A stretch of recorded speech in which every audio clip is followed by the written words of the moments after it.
NW time is 1 minute past 2 o'clock.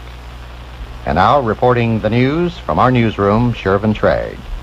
And to recap, police today seized Lee H. Oswald, identified as chairman of a Fair Play for Cuba committee, as the prime suspect in the assassination of President Kennedy.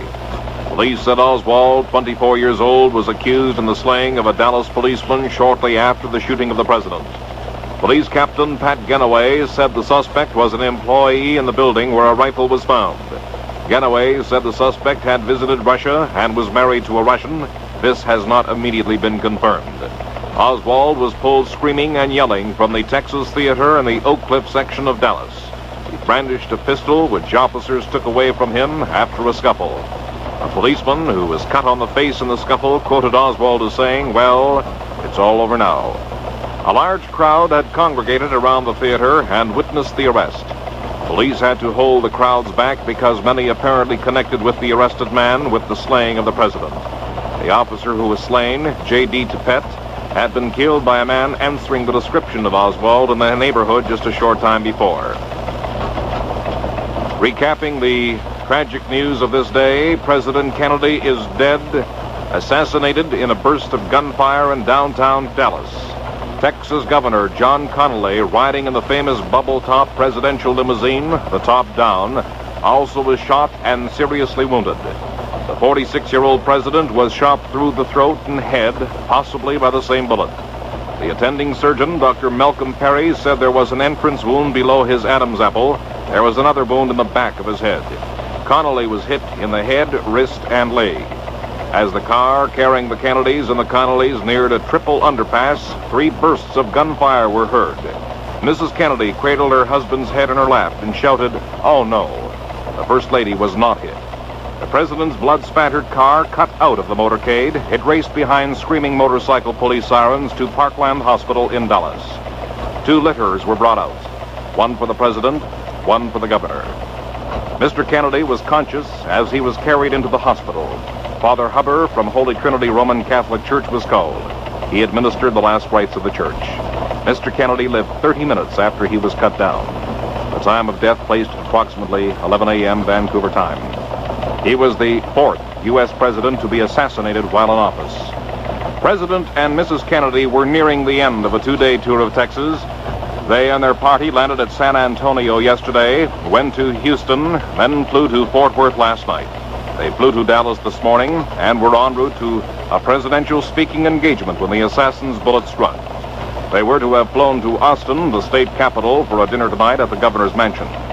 Vice President L.B. Johnson, a Texan, was in the same motorcade but some distance back from the president. He was not harmed. Johnson was in the hospital when Mr. Kennedy died. But shortly after the death, he was whisked from the hospital under heavy guard. He was sworn in as America's 36th president in the airliner that had flown President Kennedy to Dallas this morning. Thus, London, that should read Lyndon Johnson, automatically became president with Kennedy's death. The presidential oath which he took later is, "I do solemnly swear that I will faithfully execute the office of President of the United States and will do the best of my ability, preserve, protect, and defend the Constitution of the United States." Present at the swearing-in of Johnson were Mrs. Kennedy, Mrs. Johnson, several staff members, and several congressmen. Johnson asked as many of the White House people as possible to crowd into the executive suite of the plane to witness his swearing-in ceremony. Governor John Connally of Texas, cut down on the same attack, has undergone an operation for a gunshot wound in the chest. Although doctors say Connally is not out of the woods, they say his vital signs are good. They say he has a good pulse and that his respiration is satisfactory. Reaction around the world was immediate and stunned. In the House of Commons in Parliament Hill, Prime Minister Pearson announced the news in hushed tones, immediately adjourned the House until Monday noon. In Vancouver, Premier Bennett expressed shock and almost disbelief, and then expressed his sympathies and condolences to the Kennedy family. The Premier also announced that schools throughout the province will close for the remainder of this day. Opposition leader Bob Strachan expressed shock and sympathy at the stunning news. Lieutenant Governor George Perks announced all social engagements at Government House are canceled until after the President's funeral. The United States reeled in stunned disbelief today at the news that President Kennedy had been shot and killed by the assassin. Business came to a near standstill from coast to coast. Anger followed the initial shock. The stock markets closed. The Senate recessed in Washington. Senator Wayne Morris, an Oregon Democrat, said, "If there ever was an hour when all Americans should pray, this is the hour." The spokesman says Attorney General Robert Kennedy is remaining at his estate at McLean, Virginia. The other brother, Senator Edward Kennedy, was presiding over the Senate when the news came. His staff says it is not known where he went. The president's mother reportedly was planning to leave their Hyannis, Massachusetts home immediately for Dallas. His father, a semi-invalid, was napping when the news came. They had no comment. In Moscow, the Soviet news agency TASS carried a flash on the death. Britain has issued its terse statement. The Prime Minister has learned with the most profound shock and horror of the death by assassination of the President of the United States. There was no word at the White House by late afternoon whether the President's children, Caroline, almost 6, and John F. Kennedy, Jr., almost 3, had been told of their father's death. President Kennedy died by an assassin's bullet today, and Lyndon B. Johnson has taken the oath of office as the new President of the United States. Johnson was sworn in by a federal judge aboard the presidential plane at Dallas's Love Field. He was preparing to fly to Washington to take up the duties of the American chief executive. Mrs. Kennedy and Mrs. Johnson were among those present at the swearing-in. Kennedy was shot through the head and neck as he rode through Dallas, Texas. He slumped forward. Mrs. Kennedy turned in the seat ahead and cried, "Oh no." She tried to cradle her husband's head in her arms. The limousine took off at top speed for Parkland Hospital. The 46-year-old president died there about 1/2 hour later. The president was administered the last rites of the Roman Catholic Church shortly after he was carried into the hospital. A doctor said the president lost consciousness as soon as he was hit. He never revived. The doctor said, "We never had any hope of saving his life." A crowd of Dallas people thronged around the hospital where the president died. The ambulance, which took the body away, almost had to stop because of the crush of the silent, waiting people. The Secret Service, the FBI, and the Dallas police swung into action within seconds after the fatal shots were fired in Dallas today. They are joining in what is perhaps the biggest and most determined manhunt in the nation's history. Meanwhile, a young man who said 2 years ago he wanted Russian citizenship is the prime suspect arrested in the Kennedy assassination. His name, Lee H. Oswald. He is chairman of a Fair Play for Cuba committee.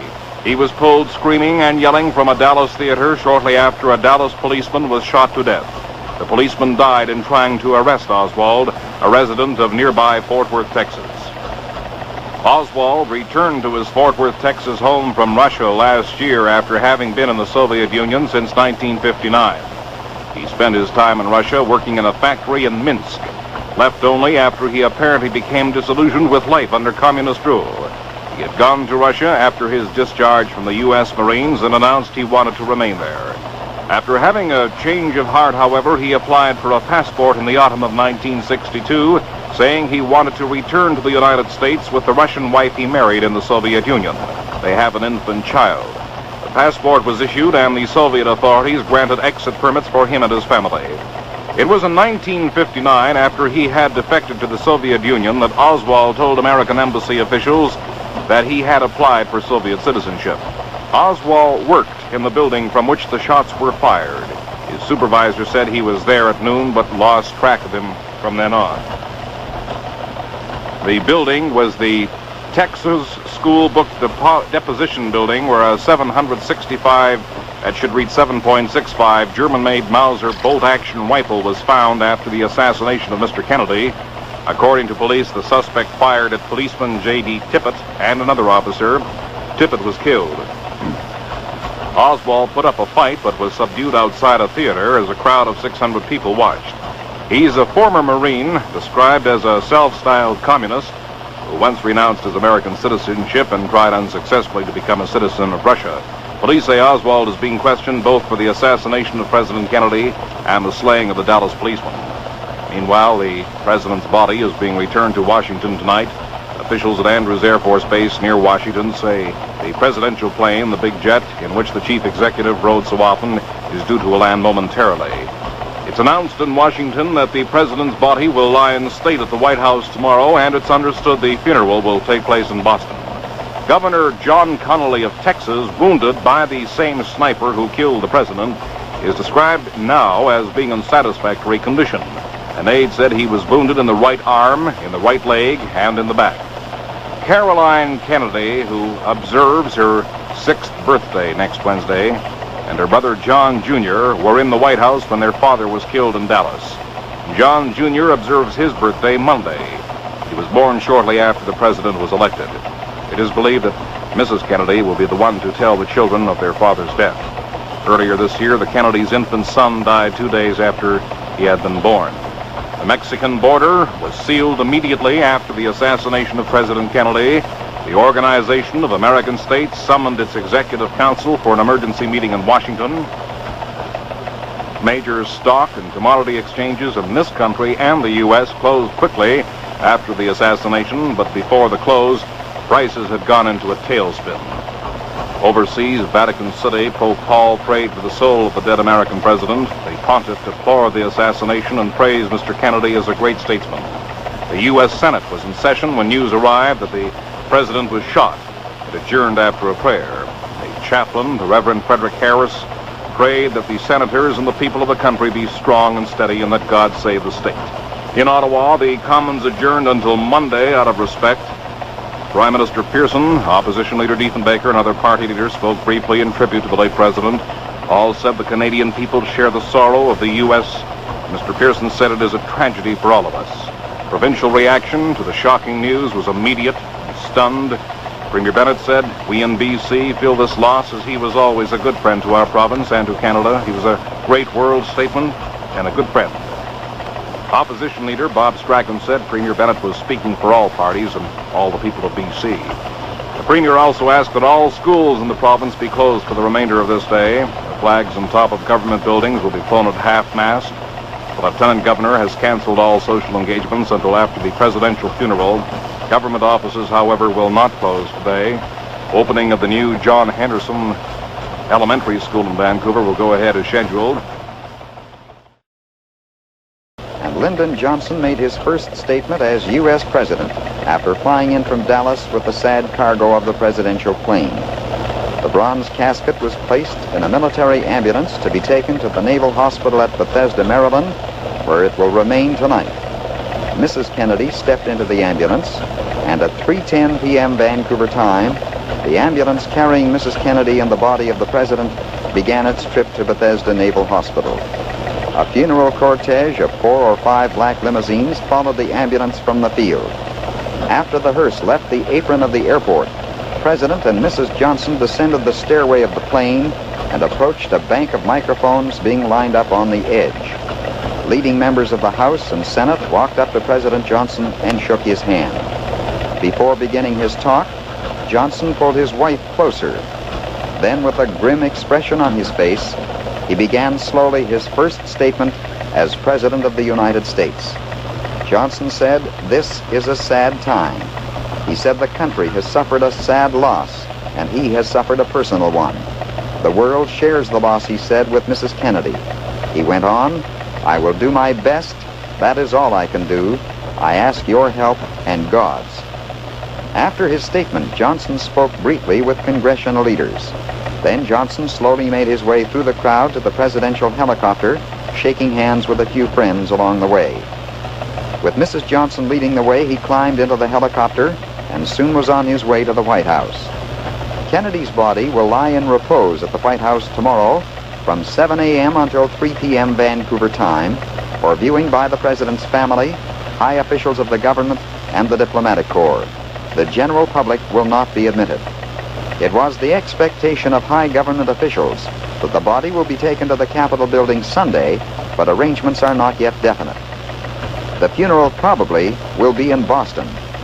A funeral mass will be said Monday in the Shrine of the Immaculate Conception in Washington for President Kennedy by Richard Cardinal Cushing of Boston. A spokesman for the Cardinal said the mass will begin at 10 a.m. Vancouver time, and there will be no eulogy. The Mass will be what is called a low Mass, with only the Cardinal officiating, in contrast to the customary solemn High Mass of Requiem sung by 3 clergymen. There is no information on the possible place of burial of the president. Prime Minister Pearson addressed this nation from Ottawa. He said Parliament was hushed this afternoon. The voice of party controversy was silenced as he performed the sad duty of announcing the death of President Kennedy. The Prime Minister said the death was so sudden, so shocking, that it left us, as I'm sure it left you, stunned and unbelieving. Said Pearson, the world can ill afford his loss. Canadians, next to Americans themselves, will feel most deeply the tragedy of that loss. He added, that loss through assassination is one of the great tragedies of history. But for us now, it is something more. It is a great heartbreaking personal tragedy. There are millions of people tonight who will feel they have lost a friend. Pearson said President Kennedy was young. He was a man of courage in war and in peace. He devoted himself to public service. He worked unselfishly for the public good as he saw it. He has paid for this public service with his life. For the president, said Pearson, it was death on duty. External Affairs Minister Martin said Canadians, as the closest neighbors and friends of the U.S., feel the death of President Kennedy particularly deeply. In a message to U.S. State Secretary Dean Rusk, he said, the free world can ill afford to lose statesmen of his great courage and leadership. We are all the poorer for his death, and as your closest neighbors and friends, we Canadians feel this loss particularly deeply. The shots that killed President Kennedy apparently were fired from an upper story of a textbook storage building, which commanded a clear view of his motorcade in Dallas. And police say a man they've been questioning, Lee Oswald, who one time wanted Russian citizenship, worked in the building. Police found an old .30 caliber Enfield rifle with telescopic sights in the building.